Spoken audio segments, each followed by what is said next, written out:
Okay, so to start off with, I want to talk a little bit about the homework. First question was about a video where people were playing poker. And I should point out that if you were at UCLA, you could take a class in the stat department there that is called Introduction to Probability with Texas Hold'em Examples. The entire class, every problem, every homework, the midterm, final project, everything, all based on Texas Hold'em poker. Because it's a good way to learn probability. It's not at all sufficient. It's well, introductory class, maybe it's a start, but it's nowhere close to sufficient to learn how to play poker well.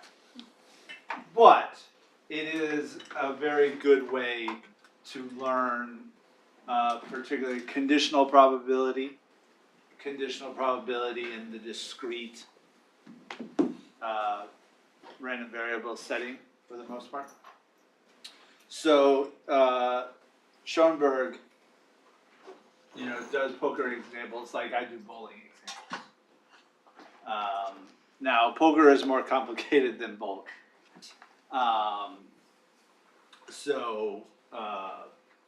There's pros and cons to be said for that, but you could illustrate almost everything you need to illustrate in an introduction to probability class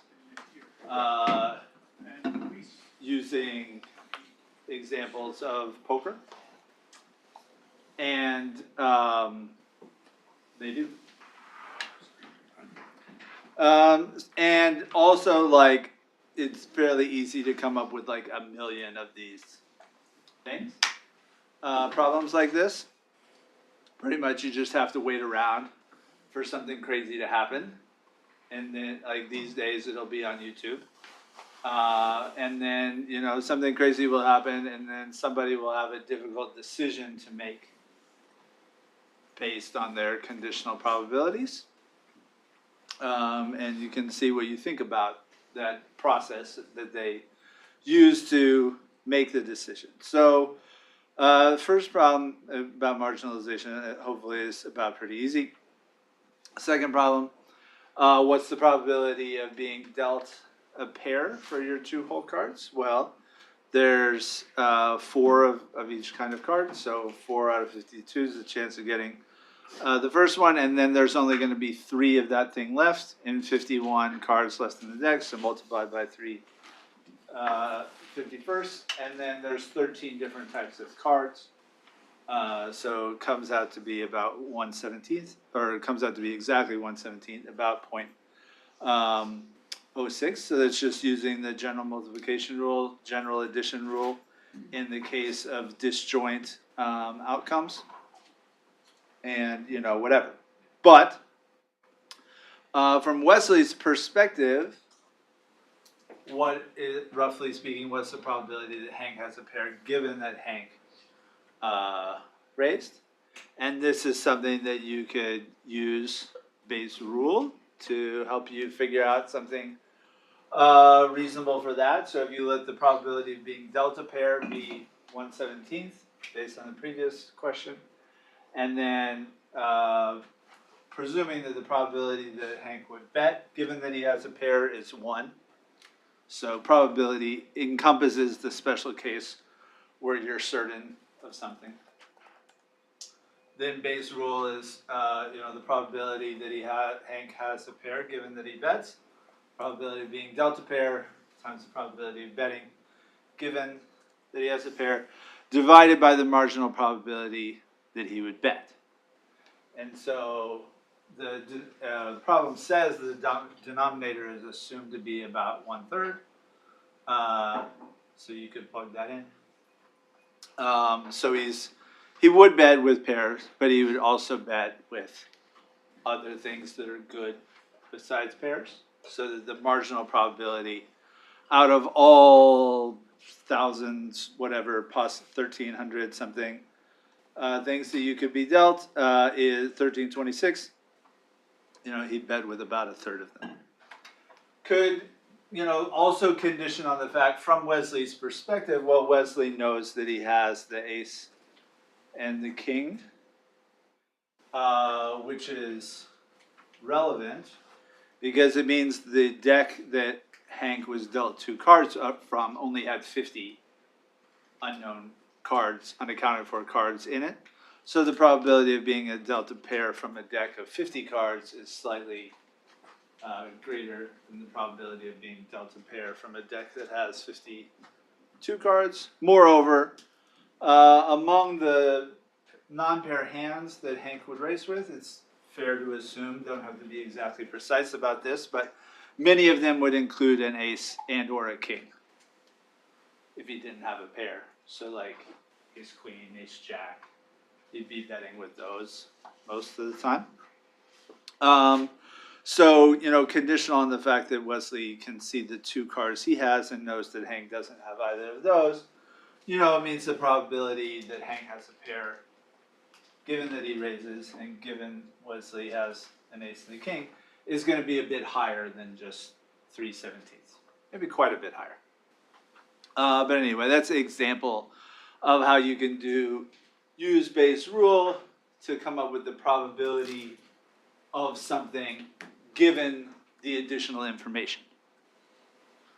So the probability that Hank has a pair, given that he bets, and given that Wesley has an ace and a king.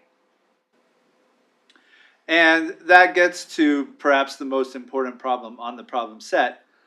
Why is the probability of being dealt a pair frequentist? And the probability of Wesley thinking that Hank has a pair right now, Bayesian. And among the great virtues of studying probability via poker, it's the only example I've ever been able to think of that has the frequentist probability and the Bayesian interpretation of probability going on at the same time. Like we can talk about coin flips or whatever, and that's not, really Bayesian, or we can talk about something that's Bayesian that's just not really frequentist. Poker involves both. So the probability of being dealt a pair, under the assumption the deck is thoroughly shuffled, and under the assumption it's like a, fair deck, whatever. Every card has 1/n chance of being dealt next if there's in cards that you haven't seen yet left in the deck. So under the assumption that every card left in the deck has an equal probability of being dealt next, you can come up with the probability objectively that, somebody is dealt a pair, somebody is dealt a 9 and 8 with the same suit, stuff like that. Right? But the key is shuffling of the deck induces a random variable. Shuffling randomizes the order of the cards in the deck. So the employee of the casino has randomized something. Consequently, we have a random variable. And we can talk about functions of random variables, also random variables. But, that's consistent with the definition of frequentist probability. The proportion of times something happens as the number of randomizations goes to infinity. So if you shuffle and deal over and over and over again, the proportion of the times someone dealt a pair is going to approach 1/17 in the limit. And that's the frequentist definition of probability, but it's tied to the notion that someone is overtly randomizing something. And then we have a well-defined random variable that we can talk about in terms of probability.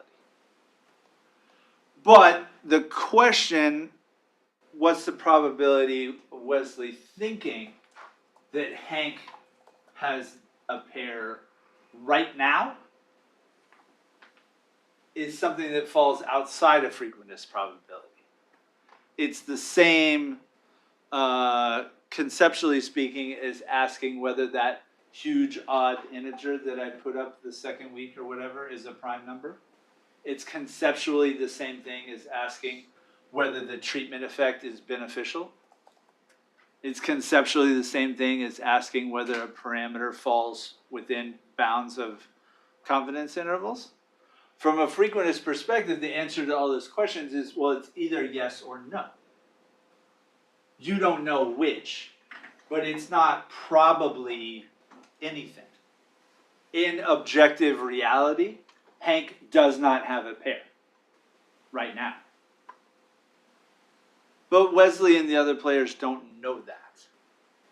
And so they have to manage their beliefs about the probability that the other players have this or that, conditional on the information they have, whether that's the way they bet, whether that's the way they've played in the past, whether that's their body language, whether that's the body language of somebody else who saw someone else's cards. All of that are things that poker players would want to condition on to update their beliefs as best they can as to whether their opponent has something good, like a pair. And so in that sense, the decisions that poker players are making in one hand almost exactly align up, or they should align, with decision theory that we talked about last time. Enumerating the decisions you can make, like fold, call, or raise. I mean, you can raise different amounts, but let's just say there's 3. And then, you have your utility function, or assumed utility function. In this case, we're going to assume they're trying to make as much money as possible. Reasonable enough. Well, it sounds reasonable enough, but that's not something that frequentists would say, well, we don't want to make any assumption about what people are trying to do, even though that's an important part of social science, really. Like, is this person trying to make money? Are they trying to win something? Are they trying to be famous? Like, all these things, in order to have a good model of some other person's behavior, you need to have some assumption as to what it is they're trying to do. So here, let's assume, they're trying to make money. But anyway, all those, things play into it. And kind of the distinction between objective, subjective probability becomes hopefully pretty obvious by the end when Tom Dwan is rambling a subset of the things that he's thinking about in terms of what, not Hank, but what Wesley might have. And he has to decide whether to call for the last time.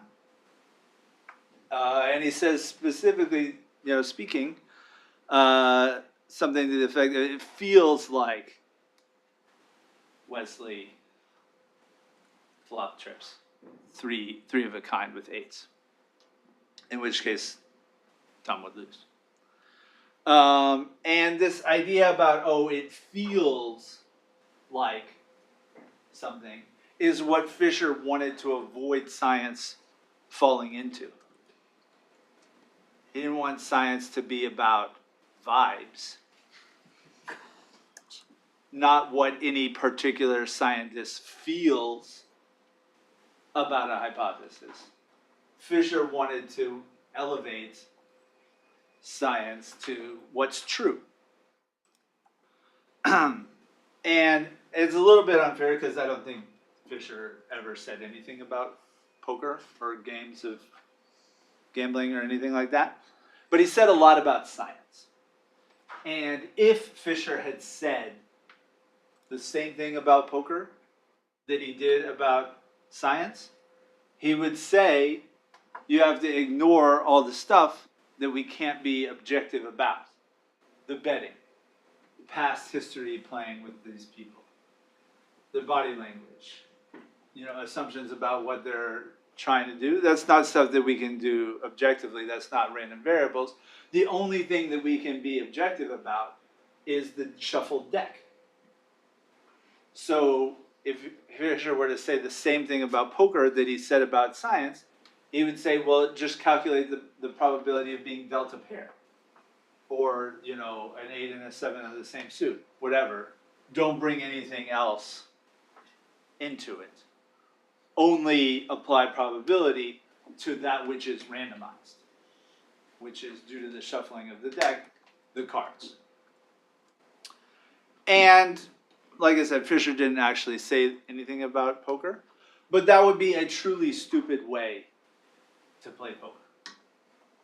It'd be very easy to beat if your opponents knew that you were playing that way. Your opponents would just wait until they have the best possible hand, which is unlikely, but eventually it'll happen. And then when they have the best possible hand, given what's in the middle, bet all in. And Fisher, ignoring all the betting, just calculates it's unlikely that you're dealt the best possible hand. So Fisher calls, and Fisher loses all his money. Fisher out. This is a very easy poker strategy to beat. But does that mean what Fisher said about science was equally stupid? Or is there something different, really, in terms of how probability is used?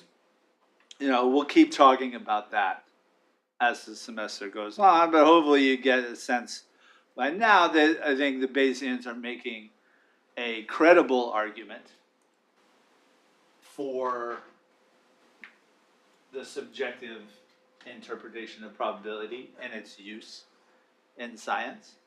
Because just because something is subjective doesn't mean you're wrong. Dewan subjectively believed that Wesley was bluffing him. But he wasn't wrong. That actually happened. So we don't want to, associate, objective with right and subjective with wrong. It doesn't happen to go that way. And then, the next problem, people were getting way too deep into a poker strategy with this one. It's not what I intended, but the screen said 68% chance for Wesley to win, 32% chance for Hank to win, but Tom had it not folded. So you have 68 and 32, that adds to 100%. That must be the probability of Wesley and Hank winning in showdown against each other. But it ignores Tom. And so his cards didn't get read by the table, but apparently the screen is programmed to just give 0 probability to someone where they can't see the cards. And that is like a disturbingly common phenomenon more generally in science. If you don't know something, people tend to ignore it or assume it has a coefficient of 0 or something like that. Well, what else could I do? Well, what else you should do is marginalize over the things that the unknown could be. And then put up 3 probabilities that add up to 100, not 2 probabilities that add up to 100, and implicitly give 0 probability to Tom. Because, he has a chance. He hasn't folded. So it's got to be greater than 0. And consequently, the probability of Wesley or Hank winning in showdown has to be less than 68 and 32, respectively. So a lot of the problems entailed calculating some break-even value for betting or calling or something like that. And so to do this, you make the expected value calculation, the probability you win, multiplied by the amount you gain if you win, plus the probability you lose, which is 1 minus the probability you win, multiplied by how much you would lose, coming in as a negative number, by making the bet, set that equal to 0, solve for the probability of winning that would make you indifferent between folding and betting. And if you subjectively, conditionally think your probability of winning is greater than that, based on, you know, the betting and all the other stuff that you would want to condition on, then you bet. So the essence of poker is that you can fold if the expectation, the expected value of betting would be negative. In which case you just get nothing, nothing changes after you fold. You can't win, but you don't lose anymore. And so deciding what these, or working out what these break-even values are, and then evaluating whether the probability of winning exceeds that, is like a simple but, you know, fundamental way of thinking about poker strategy in a hand.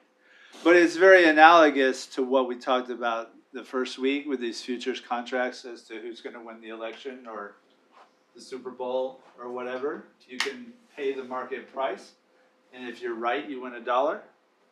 So why would you pay the market price if you thought the probability of Biden winning was less than, you know, the price you have to pay to get the ticket? Might be kind of a basic question though, but for break-even value, is it only used for like binary outcomes? Can you use it for something like if you're like considering other? Yeah, it's simplest with binary, but you can calculate a conditional expectation even with count or continuous things. Yeah.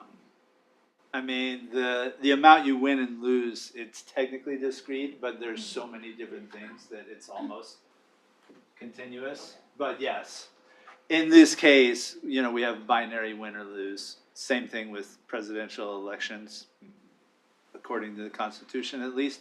So, yeah, plenty of those in social science.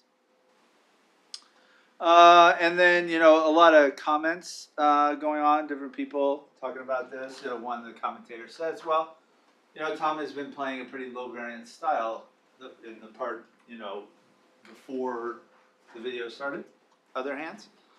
And then, you know, he raises to 100,000 here, which is not a low variance move.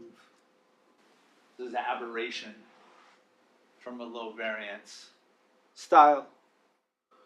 You know, what would you take, or what would you think the players would take from that, etc. You know, more things with break-even values. And then kind of the interesting question, or an interesting question, all the questions are interesting, but particularly interesting question. In this hand, which at its time, and I think still today, was the largest pot that has ever been seen on the internet. Do you think that if Wesley hadn't exposed his whole cards to Doug, and, you know, Doug reacted to that, and then Tom could condition on whatever information is to be gained from that, do you think Tom would have called that last time if Wesley hadn't accidentally shown his cards to the player on his left, Doug? So, hard to say for sure, but you could, you know, explain your reasoning, different things about that. So yeah, I think any reasonable speculation here would be, you know, possibly appropriate.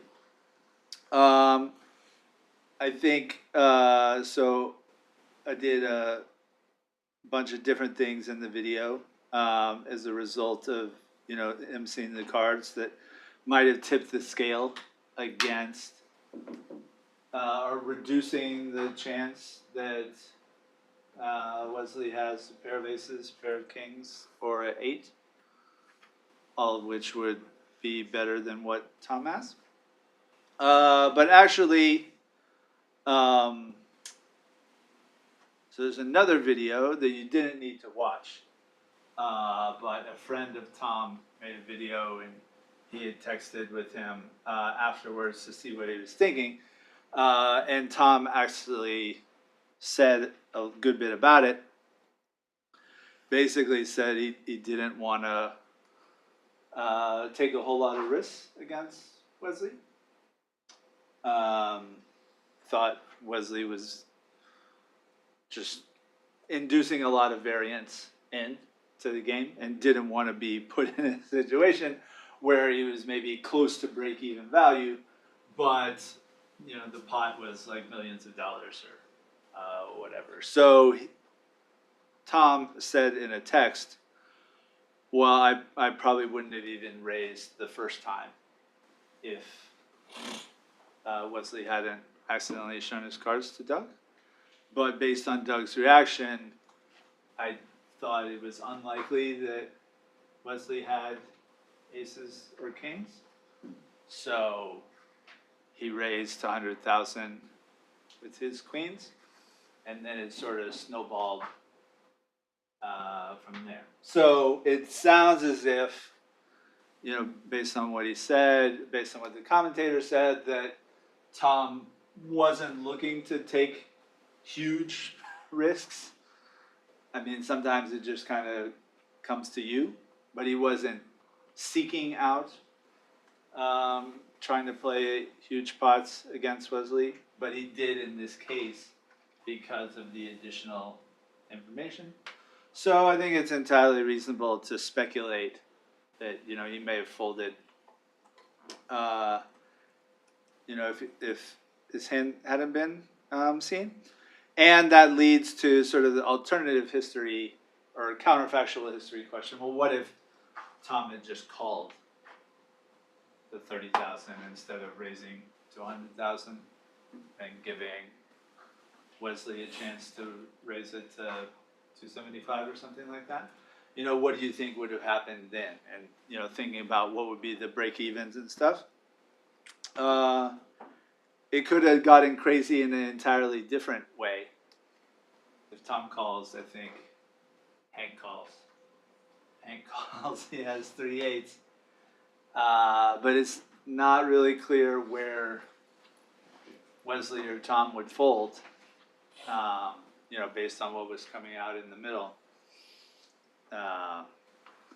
So you could have had 3 people putting chips into a pretty big pot before anyone starts to fold. So anyway, questions about that?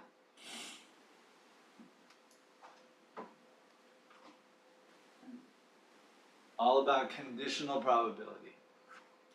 And conditional probability, the main tool of that is Bayes' rule.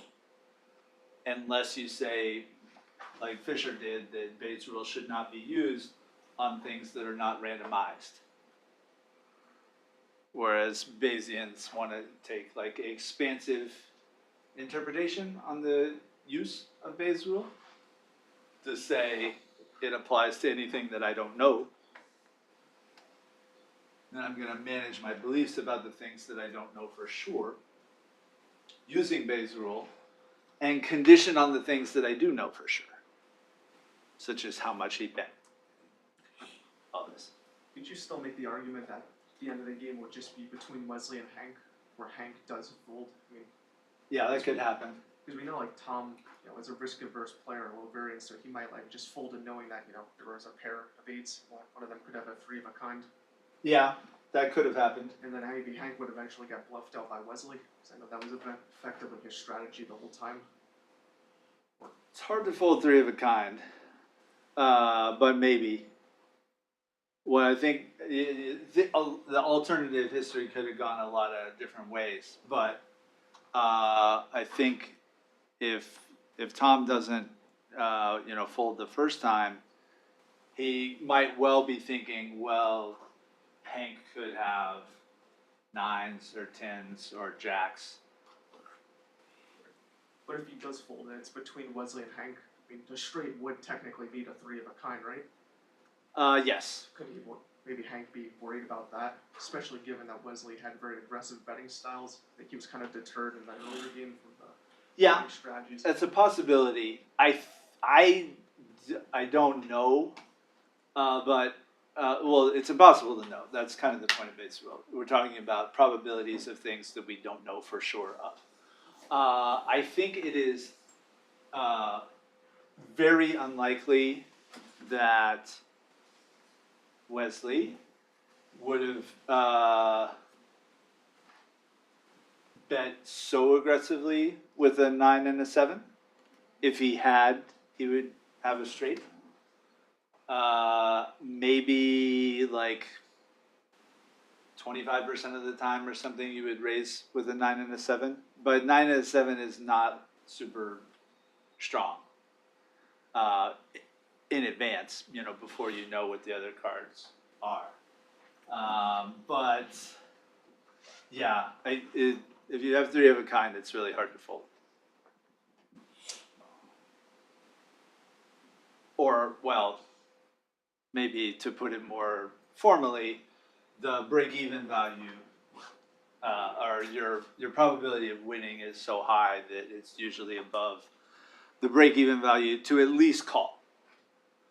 So maybe, Hank's not going like all in, because it's possible he could lose.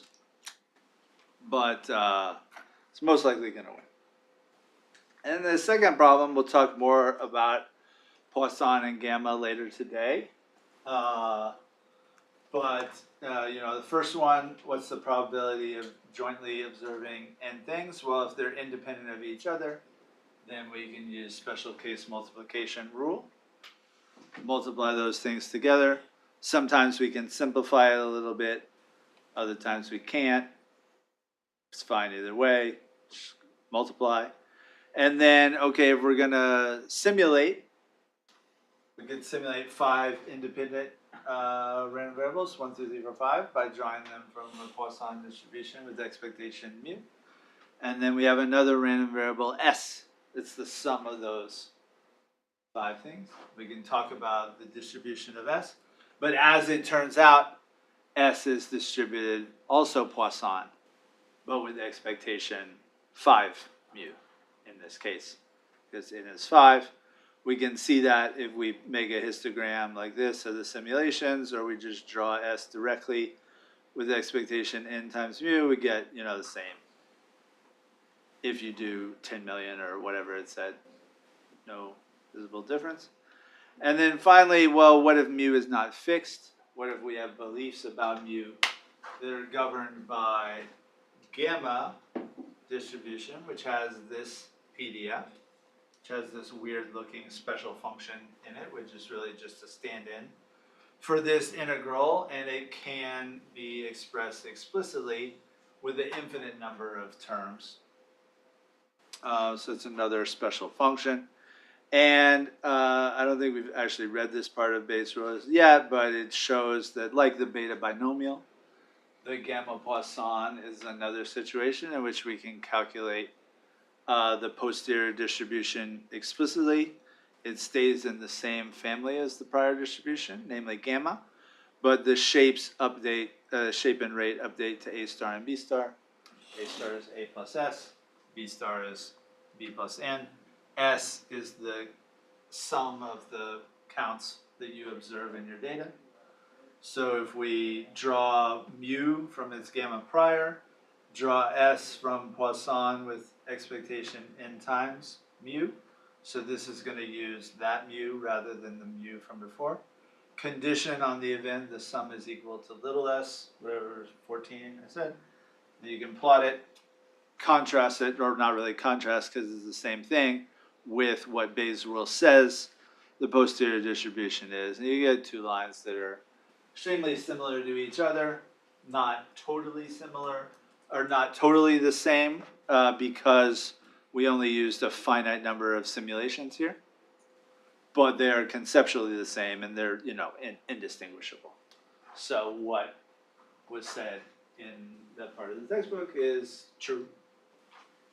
If you have gamma prior on mu, Poisson data conditional on mu, posterior distribution is in fact in the gamma family, A star and B star rather than in. So it's one of a small number of cases where the posterior stays in the same family as the prior, but with updated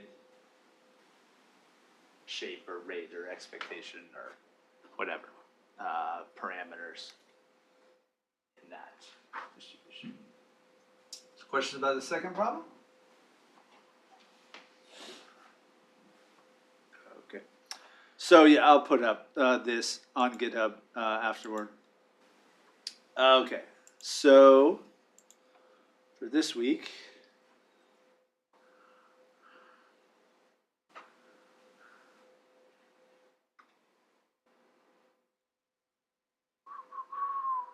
sure nobody has a question?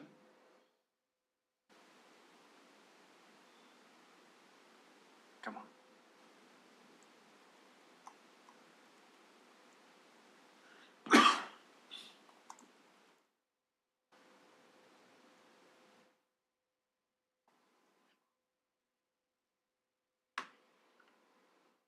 Should have knit this beforehand.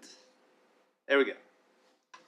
All right, so this week we want to talk about Bayesian principles.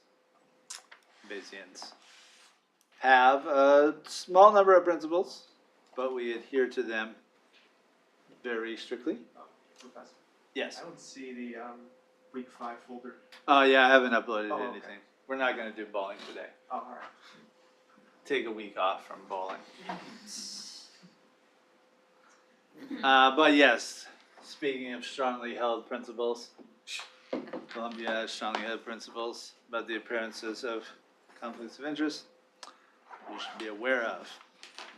So to review what we talked about last week with continuous random variables, which Bayesians usually think of unknown parameters as being continuous.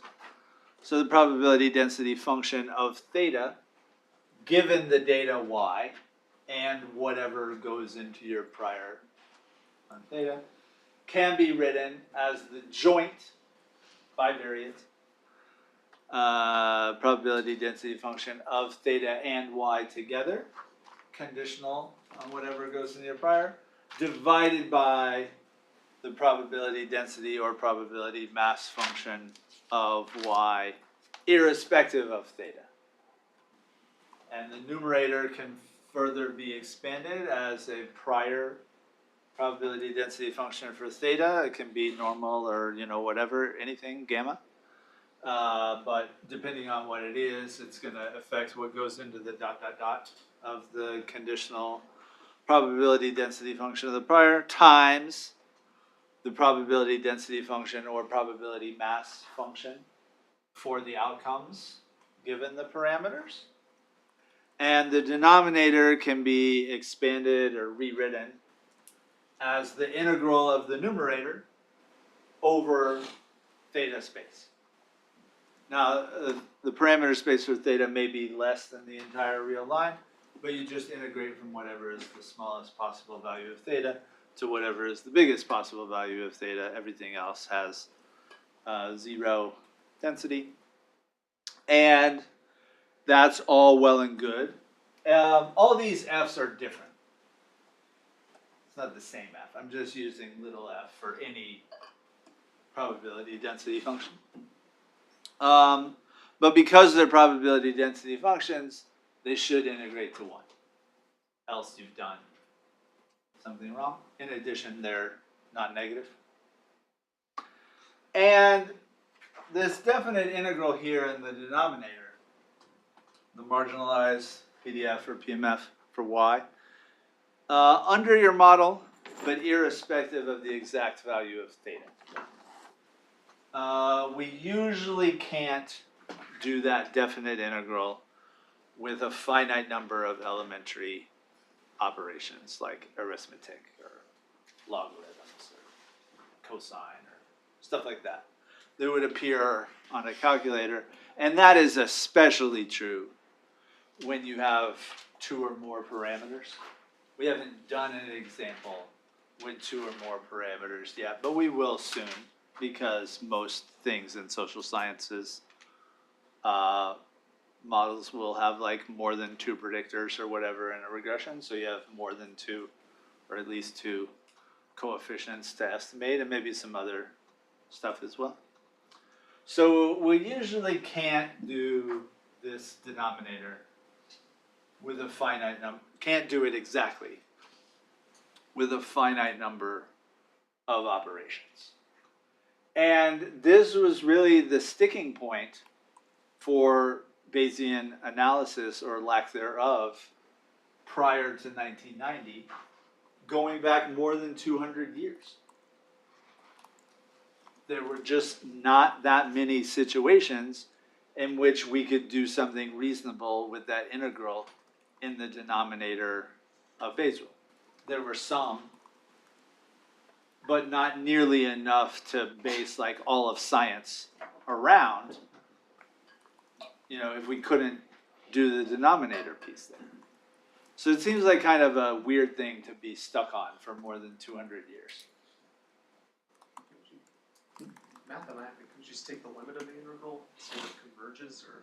Yeah, I mean, you could do the little trapezoids. But there's stuff that you could do, we'll talk about it, if theta is just one parameter. But the idea of little trapezoids in like 1,000 dimensions, you know, if you had a model with 1,000 parameters in it, which is not rare today. The chat GPT, that has billions of parameters in it. So yeah, you don't want to be doing little trapezoids in a billion-dimensional space, right? So more specifically speaking, we can't usually get the antiderivative and then evaluate the definite integral by evaluating the antiderivative at the upper limit and subtracting it from the lower limit. The calculus textbooks that you had when and if you took calculus overrepresent badly the integrals that can be done, but they don't come up much in Bayesian analysis. So just to take an example, going back to the COVID vaccine, the original one, late 2020, and considering the vaccine effectiveness, which is this function of theta here. Theta is this weird ratio. But Pfizer put a prior on theta, which looks like this. It gets really big as it gets close to 0. And the implied vaccine effectiveness would be, but that's the other one. So this is the prior on theta. It has this shape that's putting a lot of probability near 0.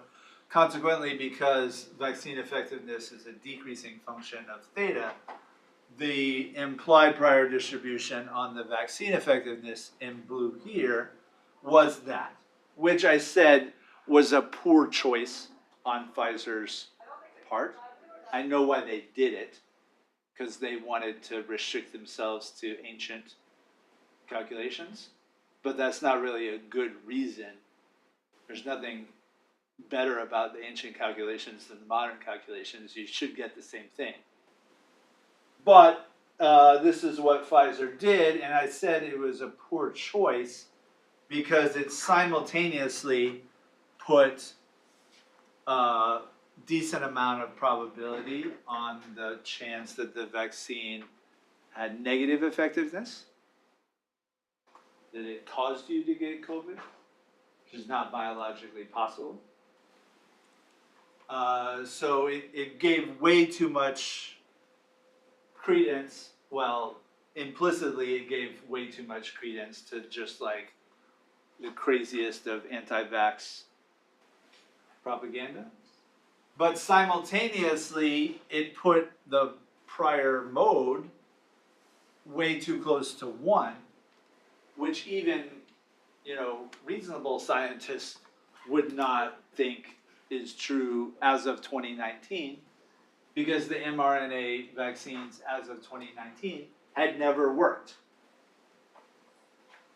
So it was simultaneously too pessimistic and too optimistic. And could have done much better with like a normal, that was more positive but close to zero. Anyway, so even though I would say their choice of prior was not very good, because they limited themselves to ancient techniques, you can think of the value of a study as how much it moves the prior distribution to the posterior distribution. And in that sense, the study that Pfizer did for the regulators in the United States and other countries was extremely valuable, because it moved the prior density not only of theta, but theta is kind of weird. It moved the posterior density of the vaccine effectiveness from this blue thing to the red thing, which has like a mode and a median and a mean all near 0.9. So the ratio of the probability that you get COVID given that you're vaccinated to the probability you get COVID given that you're unvaccinated in late 2020 was 0.1. Yeah, so I see that in both of the graphs, especially I'm looking at the one on the right. Like I see that both the prior and posterior like intersect at some points. Did those intersections matter? Like, do they mean anything? No, I mean technically they're defined over the whole space from 1 to negative infinity. Okay. So they're defined on the same space, and so the fact that the lines cross somewhere is no surprise and not really that important. Okay. But the conditional on the data, the probability of the vaccine effectiveness being like below 0.7 or whatever that is just not even big enough to see on the graph. Oh, okay, got it. Thanks. And thus, despite the somewhat questionable, despite the very questionable prior, the Pfizer choice, the data was so overwhelming, posterior distribution moved so far, it was really an easy decision for the FDA to recommend that all adults get it. They had to wait for the safety results to come in. So the FDA considers not just the effectiveness, but also side effects.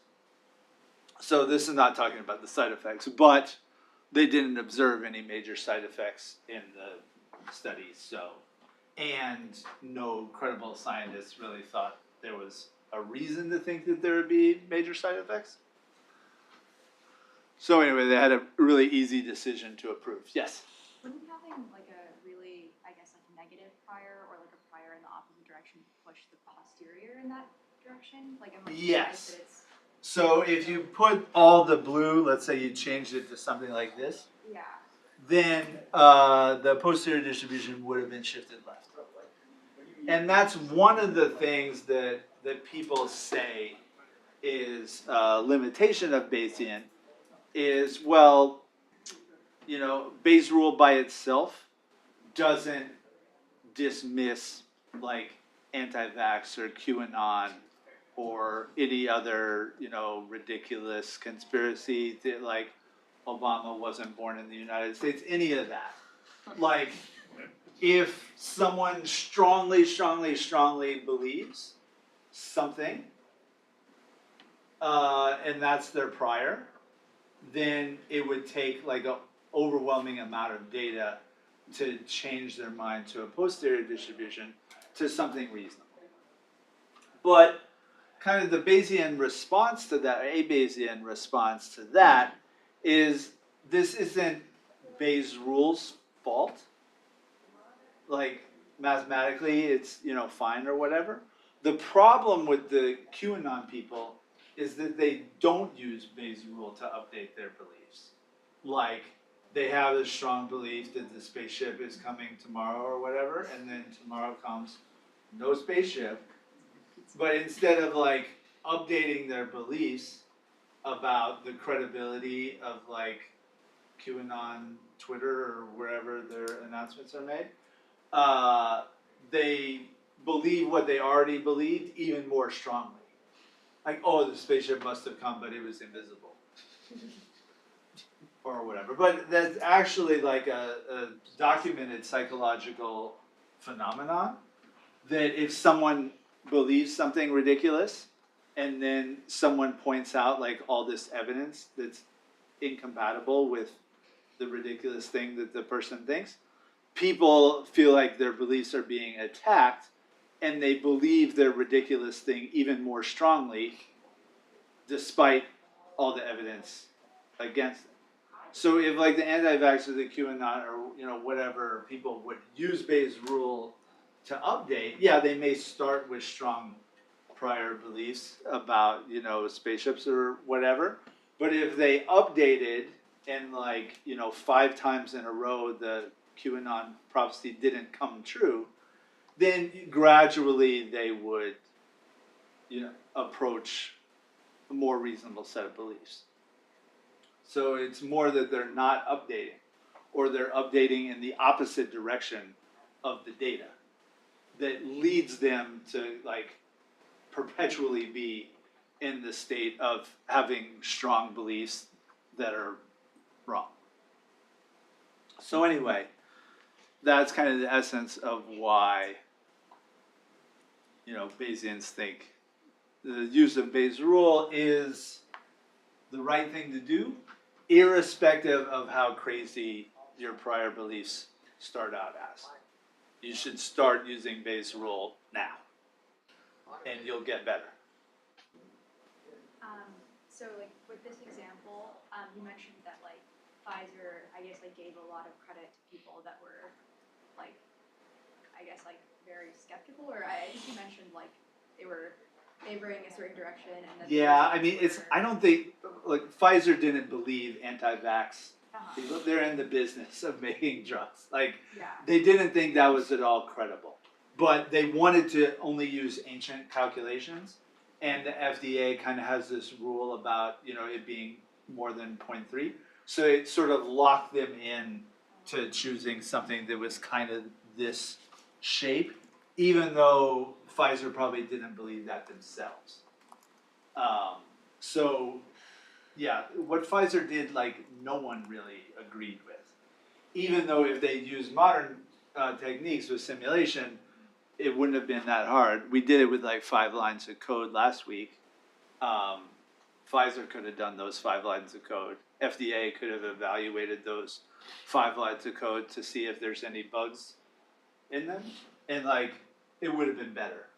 But fundamentally, the conclusion that this was an extraordinarily effective vaccine would be the same either way.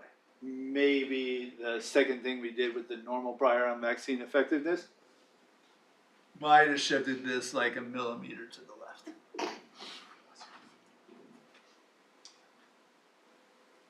All right, so we got a prior to posterior. And like I was saying, the value added of a study is how much it changes the beliefs of the audience.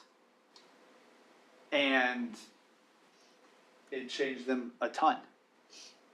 From mRNA vaccines have never worked as of 2019 to mRNA vaccines work tremendously well. They do wear off, so you have to get a booster. The vaccine or the virus mutates to thrive against the vaccine, so the formula of it has to be updated and stuff like that. But it is, or was in 2020, extraordinarily effective, and it allowed countries who had paid for the mRNA vaccines to start to get back to normal. And in particular, doctors and nurses and stuff got the first batch so that they could keep running the hospitals. And because of this massive change in belief, not only has there been a lot more research funding into mRNA vaccines in the past few years for other viruses, the main proponents of mRNA vaccines, Caitlin Karinko and Drew Wiseman. I think I said his name was Dave Wiseman last week. But anyway, the two of them, they won the Nobel Prize the past year by like the easiest decision ever that the Nobel Prize people had to make. So this study, and also Moderna, changed our beliefs so much that they won the Nobel Prize for changing our beliefs about mRNA. All right, so we got a posterior distribution we can think about here. The Bayes rules book enumerated 3 tasks for Bayesian inference: estimation of parameters, evaluation of hypotheses, prediction of future observables. And anti-Bayesian methods are also going to involve these, but in different ways. So we can think about that. And then Lancaster, at the end of the reading of that chapter, kind of an overview of Bayesian inference process, adds a 4th thing, which is making decisions. And we talked about that in the homework in the context of poker a good bit, but that is one of the selling points of the Bayesian approach, even though it's not used very much, and even though people make decisions all the time. Bayesian updating, Bayesian inference goes hand in hand with decision theory. Evaluate the expected utility using probability distribution for the conditional distribution of what you don't know, given what you do know. So this vaccine effectiveness is not exactly a utility function, but it's kind of like an input to its utility function. In principle, you ought to be able to take the red curve and say, okay, this is how effective we think this mRNA vaccine is. If like everybody or like half of everybody or something got vaccinated, how many fewer people would die? How much would we save in hospital bills for old people who are currently having to have long hospital stays at best, when they have COVID? And so you could put it into like an actual utility function for how many lives and dollars and stuff would we save. Now it's going to cost a lot to get even 50% of people vaccinated. And so we've got to take that into consideration as well. But the red there could be like an ingredient to the real utility function. And you come up with a pretty easy decision as to whether to approve or reject this drug based on the expected utility of, a decent percentage of people getting. And it's the same process that we see in poker, to call or default. You can calculate your break even, stuff like that. So,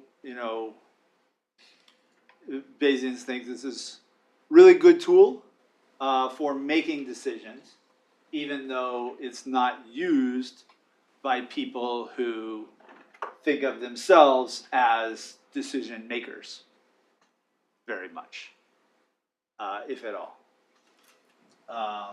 And when you're in a position where you have to make a decision, but there's stuff that you don't fully know, which is going to happen, it can be stressful. But if you've thought about it, you've studied, you have a good handle on what the conditional probabilities are. You know this might go badly, but your expectation is positive, or it's greater for this than it is for that, then call.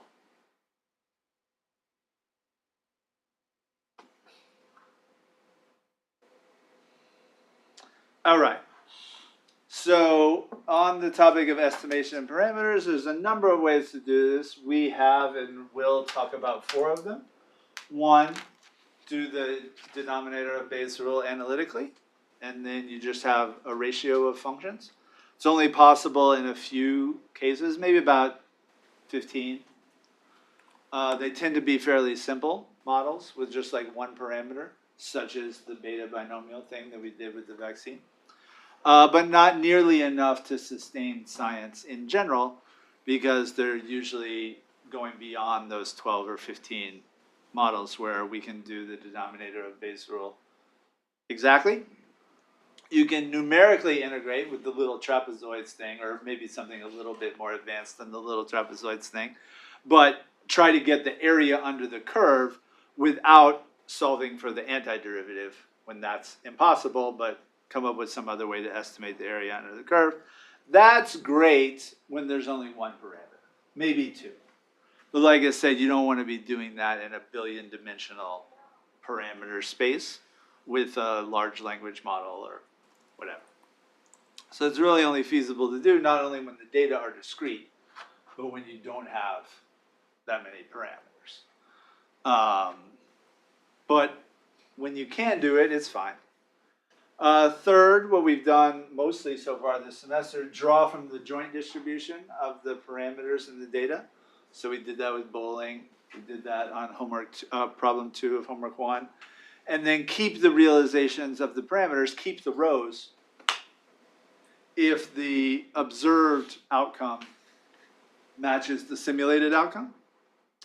And that works great when it's feasible, but it's only going to work when the outcome is discrete in order for something to be like exactly 8 pins in bowling. And it's really only feasible when you have a small number of observations, because the proportion of rows that you keep is an estimate of the denominator of Bayes' rule. And even if you simulate like 10 million, the probability of observing the data, if you have like 5 data points or something like that, could easily be less than 1 in 10 million if you multiply it out. And so you might have no kept simulations, or not enough to really make inferences about. So the fourth one, which we're going to start to learn about next week, is to perform what's called Markov chain Monte Carlo, to draw directly from the conditional distribution that is the posterior distribution, without first drawing from the joint distribution and then filtering a small percentage of them in. So you might have gotten a sense that, you know, drawing 10 million frames of bowling and then keeping like 10% of them wastes 90% of them, which is true, but computers can waste things fast. So we're not too concerned about it in the previous weeks. But as far as moving forward, it'd be good, and we can do it, to have a way to draw from a conditional distribution without throwing any or many away. So you don't have to do 10 million in order to keep 10,000. You could just get 10,000 directly. It's better. So we'll start to learn about that next week. It's also much more general, the algorithm in Stan. Can in principle work with any posterior probability density function that is differentiable with respect to the parameters, and it scales extraordinarily well as the number of parameters increases, at least it can. So it's much more general than the other 3 up on the slide here. So we'll start to talk about that next week. But just sort of continuing on the example from last week with the vaccine, if the prior is beta with shape parameters A and B, and the likelihood is binomial distribution with number of successes y out of number of trials little n, and success probability theta, then we showed last week the marginalized probability of the data, conditional on A, B, and n, but not conditional on theta, not involving theta, irrespective of theta. That's why I like this notation here. Can be done explicitly, albeit with the use of this special function, beta function. Comes out like that. And so we can verify that 3 ways of doing the denominator amount to the same thing. So this is what Pfizer said. A was a little bit bigger than 0.7, B was 1, N was 94 people who got COVID, 8 of them were vaccinated. And so we can make A star and B star. A star is A plus Y, B star is B plus N minus Y. And so we just evaluate this formula here with our code, comes out to be 0.015. So the probability of observing 8 out of 94 people who got COVID were vaccinated is 0.15 under the model, but irrespective of theta. So it's the denominator of Bayes' rule in this case. We can also obtain that by making a function called joint for the numerator of Bayes' rule. Take the beta PDF with shape A and B, multiply it by the binomial PMF for 8 for Y, 94 for N, and theta for the success probability. Treat this as a function of theta. If we integrate the numerator of Bayes' rule from 0 to 1, because theta is constrained to be between 0 and 1, numerically with like little trapezoids and some more advanced calculations, but not symbolic antiderivatives, come out with a number that's the same. We even get an estimate of the error, which is small. That's good. But anyway, these are the same numbers. And you could get essentially the same number if you just do 10 million simulations, where you draw the success probability from a beta distribution, draw the data from a binomial distribution, count up the proportion of times where the simulated outcome is exactly equal to 8, and you get the same thing to the 4th decimal point. All right? So we had 3 different ways in which we could work out the denominator of Bayes' rule in the Pfizer example. Pfizer limited themselves to using a beta prior so that this could be done analytically, because they, I guess, thought that that would make it an easier sell if you didn't have to get any like complicated calculations. But the calculations necessary to like relax this and do a normal prior wouldn't have been that bad this way or this way. We did it last week. It wasn't that bad. You all were here. Okay. So if we know the denominator of Bayes' rule, the probability of observing the data conditional on A, B, and N, but irrespective of theta, then you just divide the numerator by the denominator, simplify it a little bit, and we see that theta, its probability distribution, given A and B and Y and N, is going to be still in the beta family, but with shape parameters A star and B star. A star is A plus Y, B star is B plus N minus Y. And so, like I said, the fact that Pfizer could do ancient calculations to get this, I think they felt was an advantage.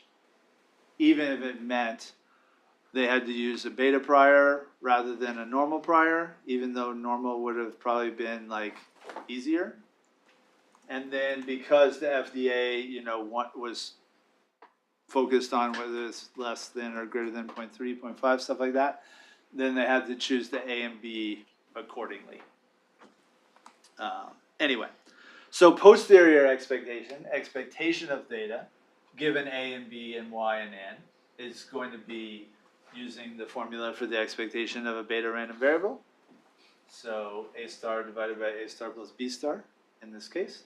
If you substitute in, you get this expression here, which is instructive in the sense that the posterior expectation is going to be between the prior expectation. Prior expectation is A divided by A plus B. Posterior expectation is going to be between this and the average of the data, which is Y over N.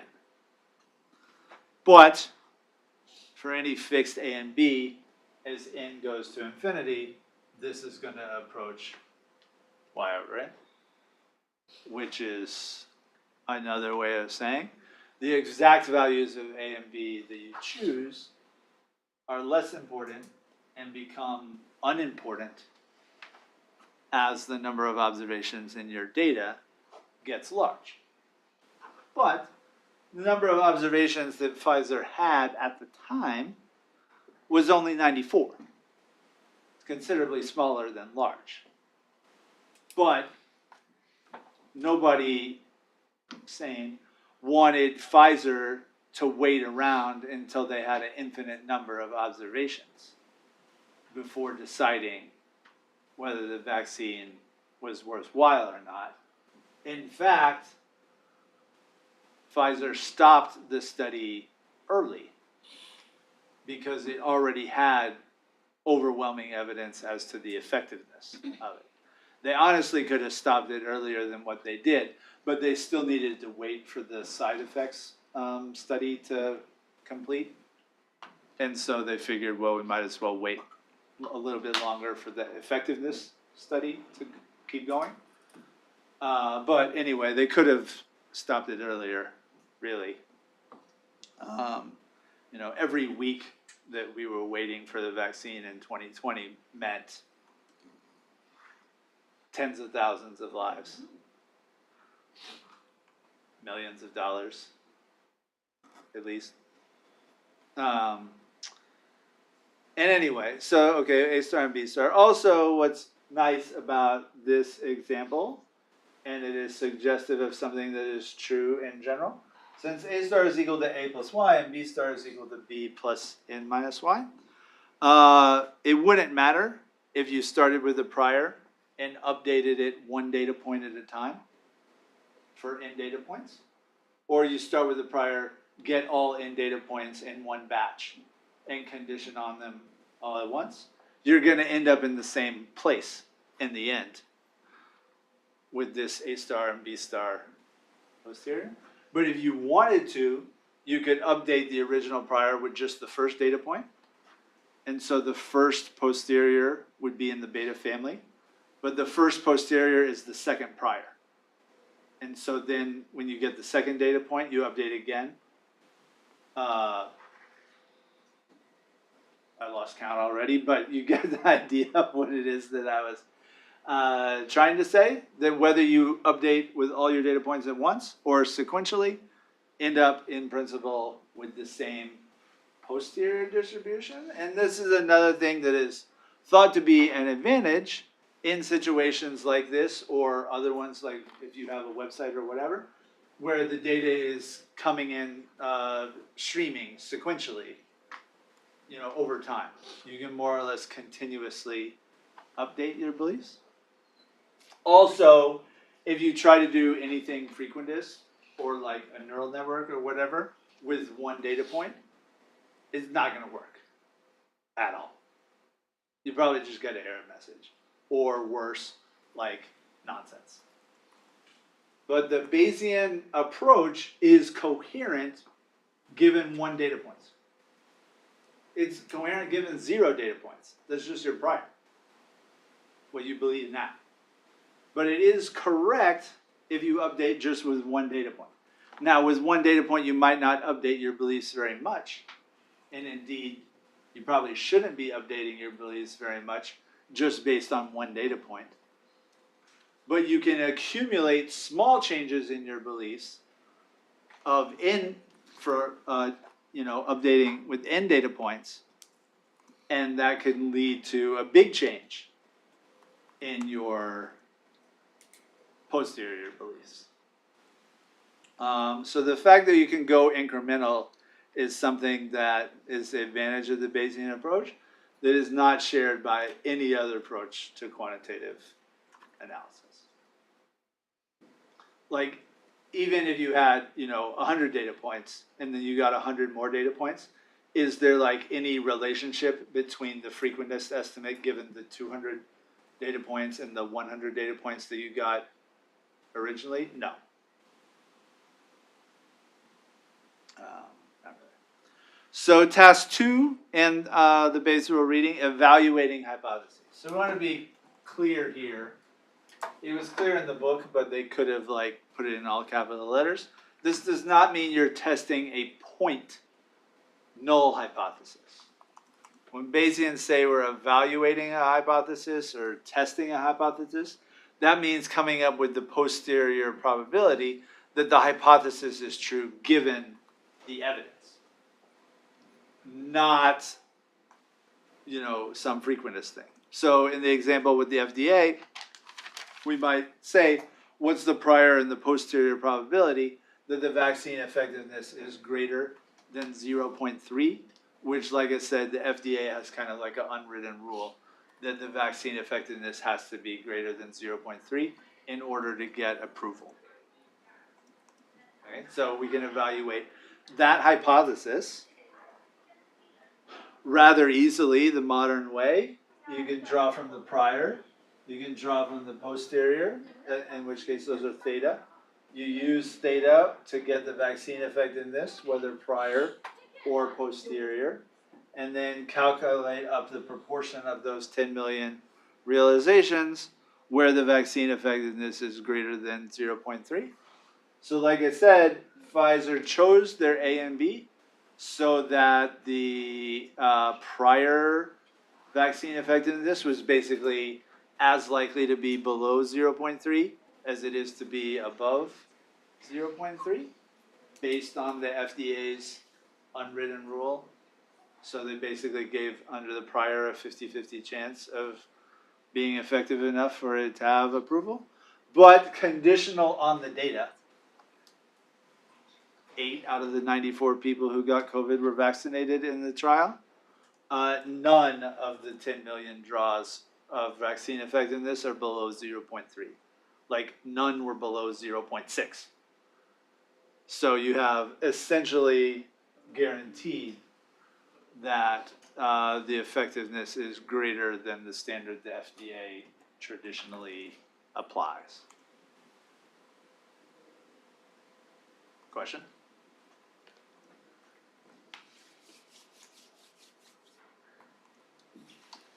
Okay, so like I said, when Bayesians evaluate hypotheses, it's different from testing a point null hypothesis the way frequentists would do.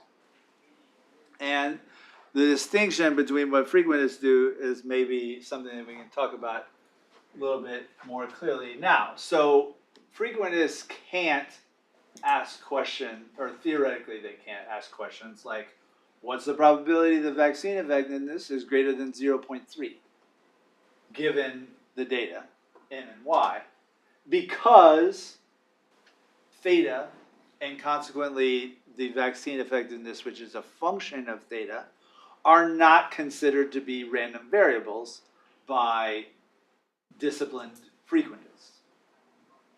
So probability doesn't apply to them. You can't say what's the probability of something that is not a random variable. And if theta or functions of theta are not random variables, then probability does not apply to them. So you can't ask a seemingly germane question such as, is the vaccine effective enough to get approval from the FDA given the data? Now, that's the question the FDA wanted to answer. But theoretically, that is not even a coherent question from a frequentist perspective. So if you say, what's the probability a parameter or a function of a parameter is, from a frequentist perspective, there's no way you can end that sentence to make any sense at all.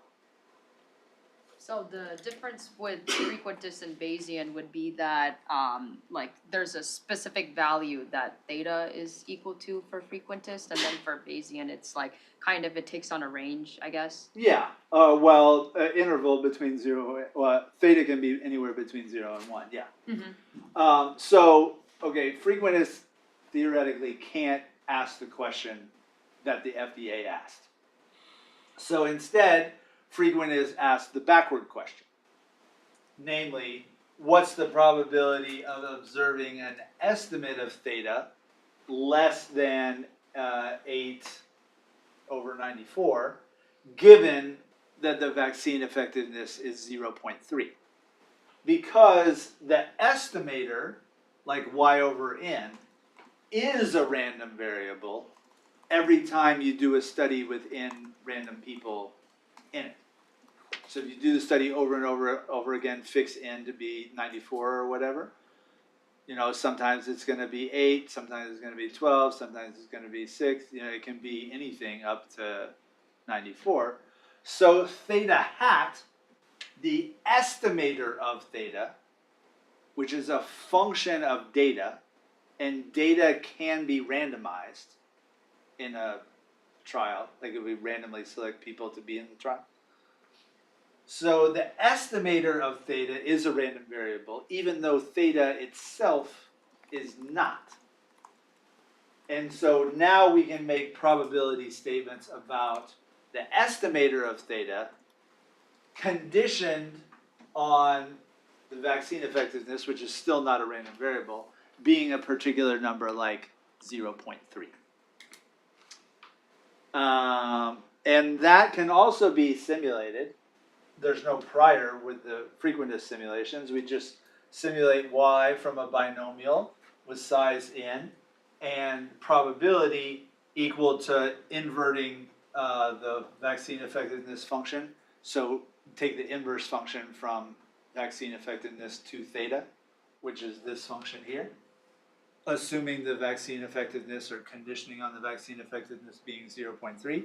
So we get this probability for success, draw y from that distribution, and then estimate theta hat just from the data, y over n, no prior, none of that.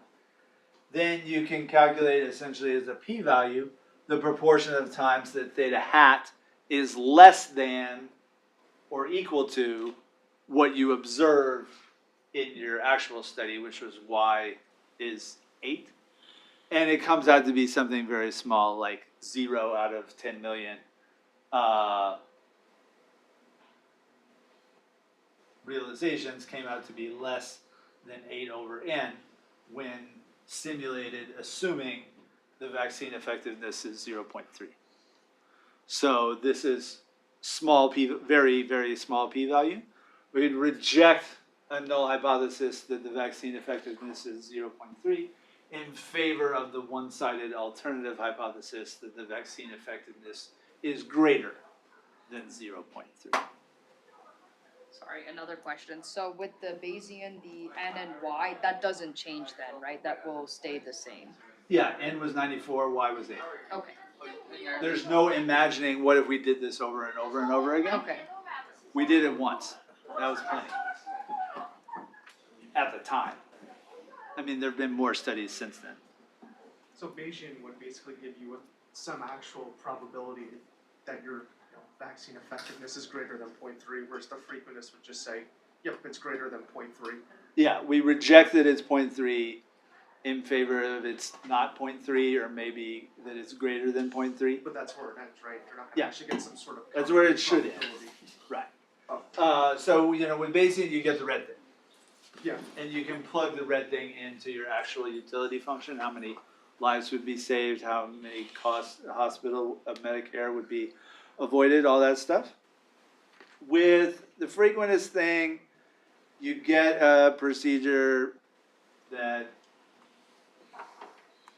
you know, under its assumptions or whatever, we reject the null hypothesis that it is exactly 0.3 in favor of the alternative hypothesis, it's greater than 0.3. However, like we were talking about week 1, week 2, or whatever, science is not about what the vaccine effectiveness or whatever is not. I need to know what the vaccine effectiveness is, or at least a probability distribution for what the vaccine effectiveness is. Knowing what it isn't is insufficient, manifestly insufficient, to make the decision should the government pay the costs for half the adults in the United States or whatever to get the vaccine, which is going to run in the billions of dollars. If you're the one, you know, making that decision, having someone tell you, okay, the vaccine effectiveness is not 0.3 doesn't help. Like, not 0.3 could include 0.31, 0.32, 1/3. A bunch of stuff that, you know, might be somewhat effective, but not effective enough to justify the cost to give everybody that wants it the vaccine. Maybe we should, if the vaccine effectiveness was like barely greater than 0.3, maybe we should not give it to everybody. Maybe we should wait to see if one of these other vaccines is better before we pay like $250 billion to get this to everybody who wants it. So saying that it's not 0.3 or it's not 0 or it's not the null hypothesis is not a basis for an action or a decision or whatever.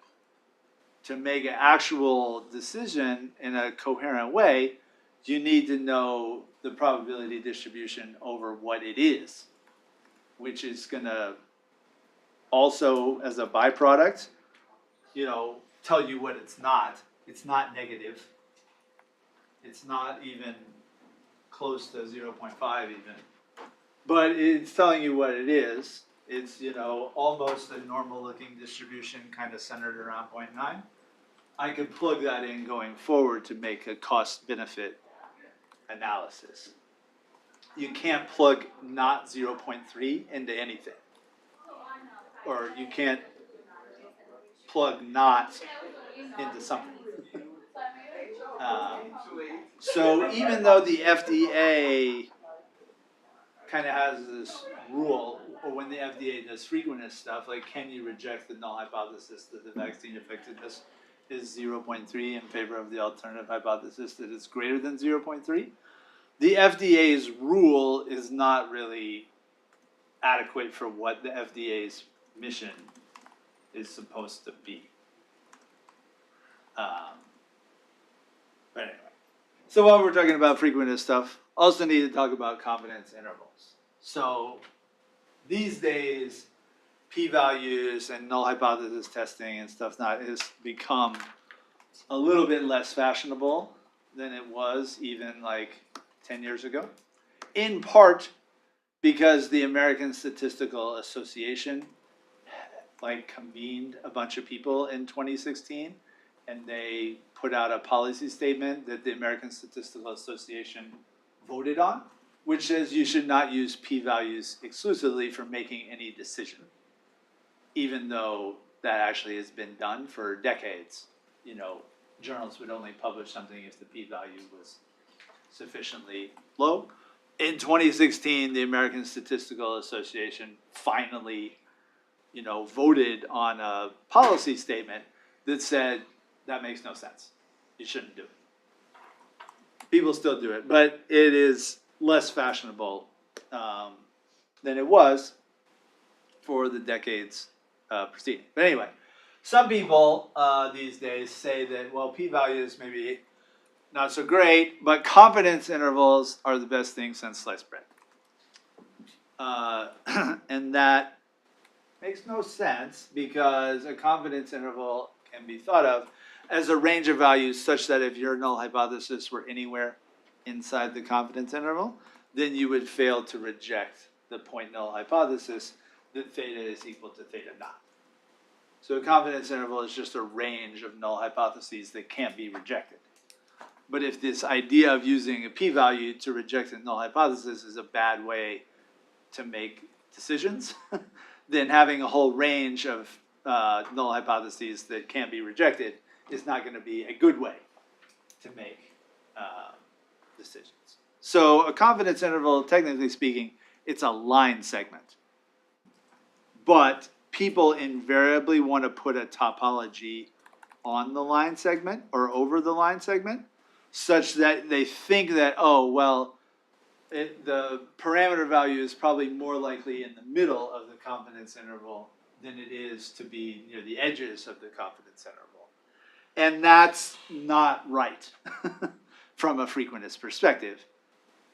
Especially, it's fairly clear if you take the interpretation of a confidence interval as a range of null hypotheses that can't be rejected, anywhere on that line segment, you're not rejected. Confidence interval does not suggest that the parameter is more likely to be near the middle of the confidence interval than the edges. because it can't. And so, like I said, the FDA's rule that, okay, your 95% confidence interval should exclude 0.3 is not really a great rule. It just implies that, you know, like 2.5% of vaccines are going to get approved despite having an effectiveness of only 0.3.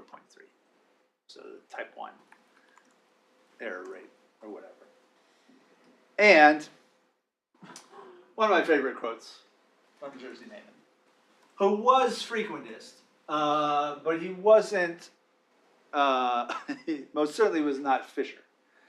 Him and Fisher had an office in the same building in London in the 1930s, but they were not on speaking terms. So this idea of frequentist being like a coherent thing, or really there's at least two frequentisms, the kind of Fisher version and the kind of Naaman Pearson version. Anyway, so Naaman did not agree with Fisher on very much, but they did agree on frequentist interpretation of probability. But Naaman was not one to really bash Bayesian inference the way Fisher was. When Naaman would write, he would say, you know, what I'm doing is incompatible with Bayesian. It's different from Bayesian. And like, I'm going to do it this way, but nothing about like Bayesian is evil,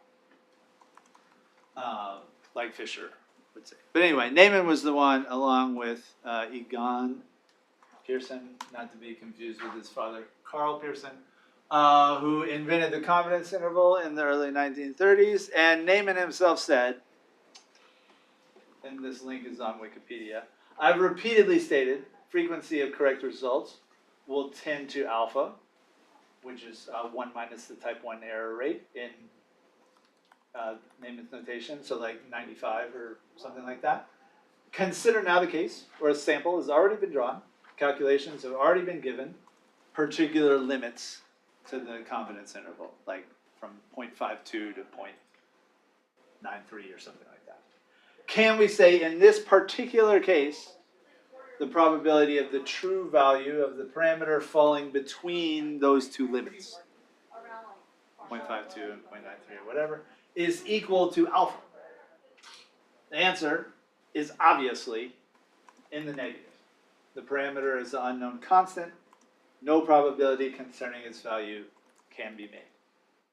Here, Naaman is taking the hardcore but correct or consistent interpretation of frequentist probability that excludes making probability statements about parameters, such as the probability that the parameter is between here and there. Parameter is not a random variable. You can't say it's probably between here and there with probability 0.95 or anything else. It either is or it isn't. You don't know which, but it's not probably. Nevertheless, people today, and in the days since Naaman, this was said in the 1930s, like confidence intervals, but they interpret them like Bayesian intervals, which the person who invented the confidence interval said was obviously wrong. And people are like, well, we're going to do it anyway. People who have not thought about this nearly as hard as Naaman did are just like, yeah, we love the confidence intervals, but we're not going to listen when the person who invented the confidence intervals that we love so much said that we were using them incorrectly. What Naaman would say is, yes, your interpretation of that is the correct interpretation of the Bayesian estimator. So if that's what you want, you should use the Bayesian estimator rather than making an incorrect interpretation of the frequentist confidence interval estimator that I being Naaman, derived in the 1930s when I was much younger. Right? So incorrect interpretation of a confidence interval is the correct interpretation of a posterior interval. And if you want to do it correctly, if that's what you want, then you should be doing the Bayesian thing. And I don't think Neyman would even really disagree with that. He would just say, you know, I'm interested in frequentist stuff. Okay, third task, Bayesian inference, prediction. So the predictions from a model are just going to be the outcome margin from a joint distribution between the parameters and the outcomes. And when making those predictions, you can do it either with prior or posterior draws. For making decisions, you want to use posterior draws because they're conditional on all the data or other information that you have. And by the way, because I forgot to mention it when we were talking about it, there's some discussion, maybe week 1 or week 2 or whatever, about, you know, qualitative research designs where maybe you just have like one observation, kind of. It might be one observation on like a lot of different things. If you're doing interviews, other things like that are more associated with qualitative research methods, techniques. But Bayesian inference is coherent with one data point. And so Bayesian inference is entirely compatible with qualitative research designs. Now the challenge there is you're usually not going to update your prior beliefs very much if you just have like one observation that you did a case study on or something like that. And so, like, you know, like we said earlier, if the value added of a study is how much it changes the posterior or the prior to the posterior, well, if you just have a case study of like one country or whatever, it might not change your audience's beliefs in comparative politics very much. And or if you put in, your prior beliefs and then you update it with one data point, and somebody else has fairly different prior beliefs, if they were to update their beliefs with one data point, the two of you still may very much disagree.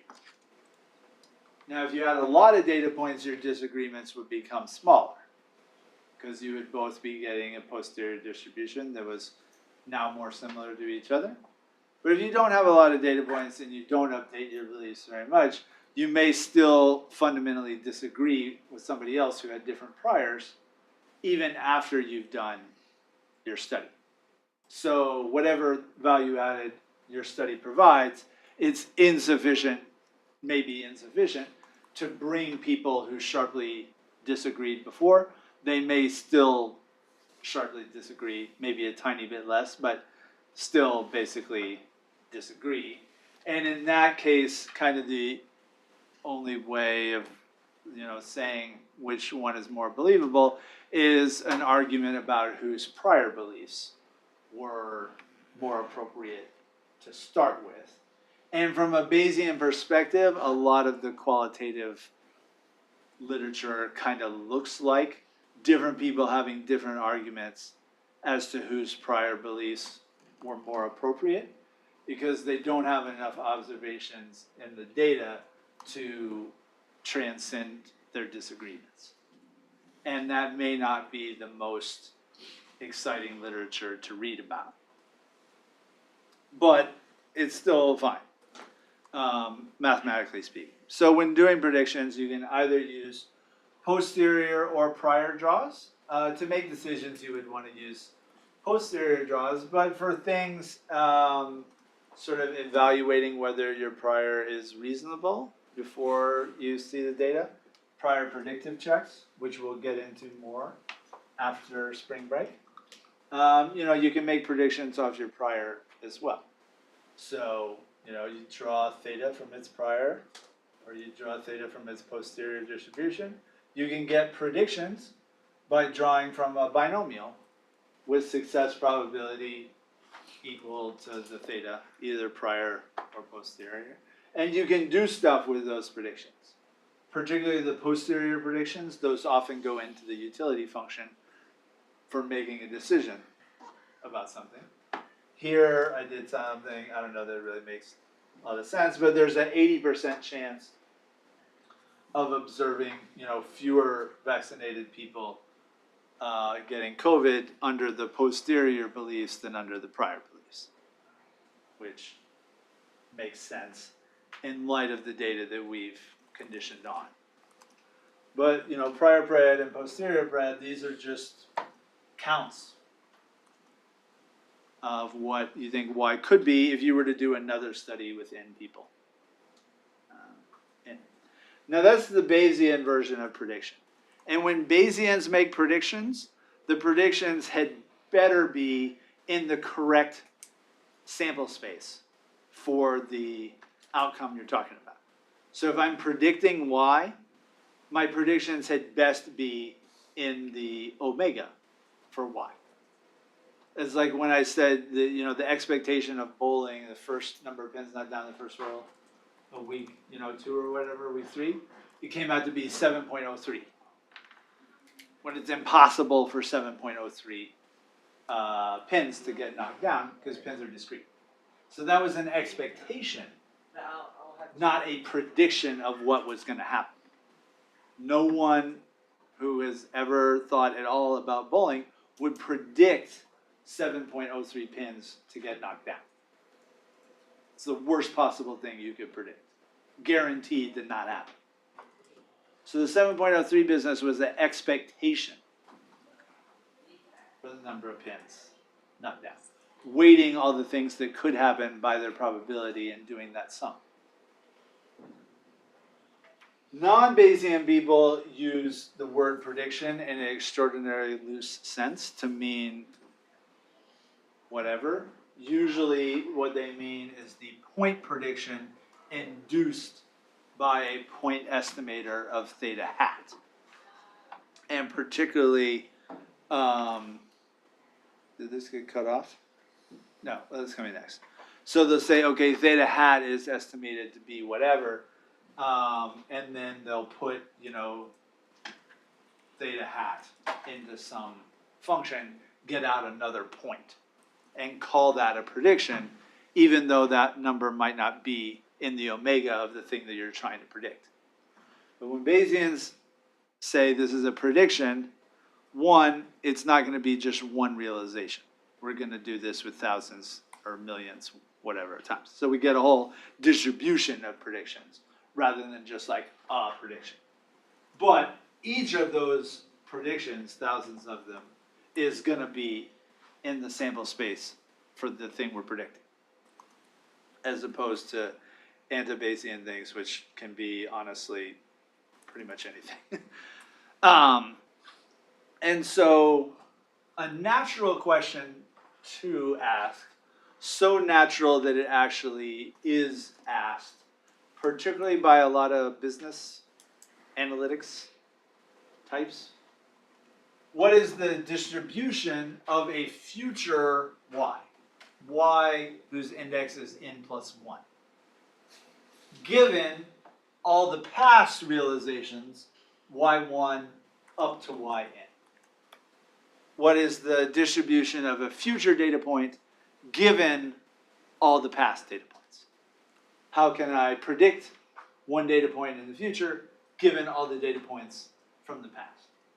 It's a very natural thing to think about, not just in science, but also in business or policy, all kinds of things.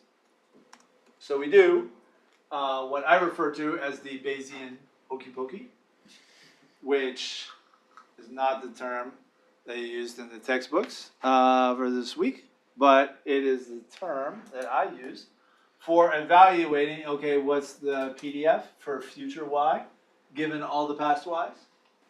Well, that is equivalent to the joint probability density function of the future Y and the parameters, conditional on all the past data, marginalized over the parameters. This is true by definition. and the joint density of the future y and the parameters, conditional on all the past data, integrated over theta, marginalizing over theta, irrespective of theta, is this integral, where this joint density here of the future y and the parameters, conditional on the past data, has been factored according to the general multiplication rule as the conditional distribution of the parameters given the past data. This is the posterior PDF of theta, multiplied by the conditional distribution, or the conditional PDF of data given theta. So binomial, or whatever you used in the analysis for your distribution of data given the parameters. And we're going to integrate this product over the space of theta. So you put theta in, and you integrate it out. No shaking it all about. You just put theta in, and you integrate it out. To obtain the distribution that was asked for, PDF of future y given all past y irrespective of theta. And in the case of the vaccine thing, we can do that analytically by evaluating the beta binomial probability mass function, which is the predictive distribution, at A star and B star, not A and B. We've already updated to A star and B star. Comes out to be 0.09. So the probability of another person with COVID being vaccinated is predicted to be 0.09. It's a Bayesian thing.